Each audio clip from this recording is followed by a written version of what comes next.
Hello everyone, my name is Chintan Patel and today I am going to do a presentation on the topic remote sensing.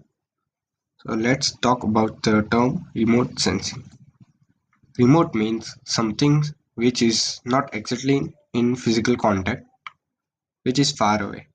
And sensing means getting information, getting data, getting any kind of input like temperature, pressure, photograph, anything.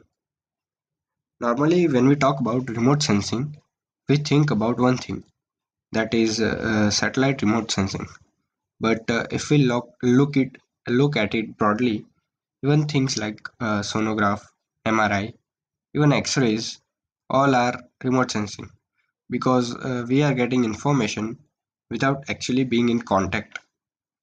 So let's define remote sensing. The textbook definition will be remote sensing is the acquisition of information about an object or phenomenon without making physical contact with the object. Now that we have known about remote sensing, let's talk about process of remote sensing. First, illumination. The first requirement for remote sensing is to have an energy source which illuminates or provides electromagnetic energy to the target of interest. Second, interaction. Once the energy makes its way to the target through the atmosphere, it interacts with the target depending on the properties of both the target and the radiation. Third, recording. After the energy has been scattered by or emitted from the target, we require a sensor which is remote, that is not in contact with the target, to collect and record the electromagnetic radiation. Fourth, transmission or processing. The energy recorded by the sensor has to be transmitted, often in electronic form, to a receiving and a processing station where the data are processed into an image. Fifth, interpretation and analysis.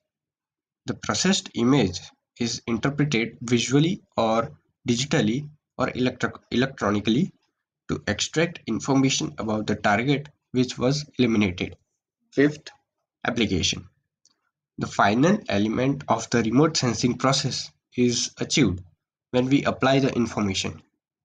We have been able to extract from the imagery about the target in order to better understand it, reveal some new information, or assist in solving a particular problem.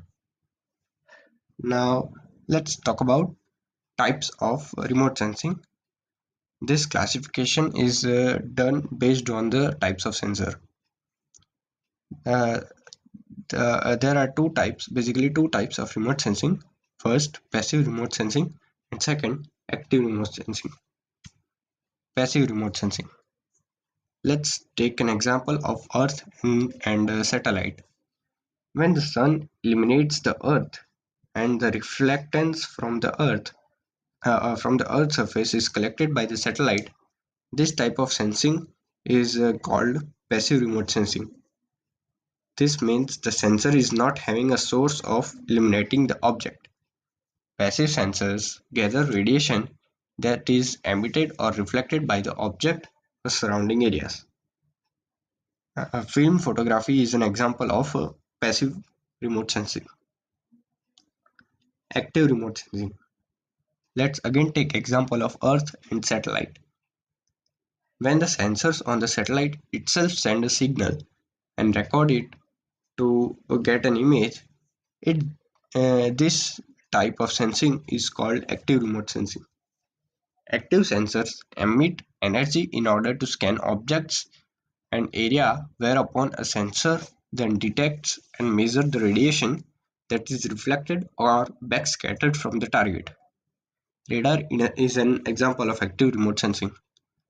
Now let's talk about some applications of remote sensing. Satellite and airborne images are used as a mapping tool to classify, examine their health and viability, and monitor farming practices. International and domestic forestry application used as a tool to extract information about the land surface, composite or subsurface, study of water and earth surface on earth's surface, whether flowing above the ground, frozen in ice or snow, or retained by soil. And it has many more applications. Now let's talk about its advantages. Remote sensing makes it possible to collect data of dangerous or inaccessible areas.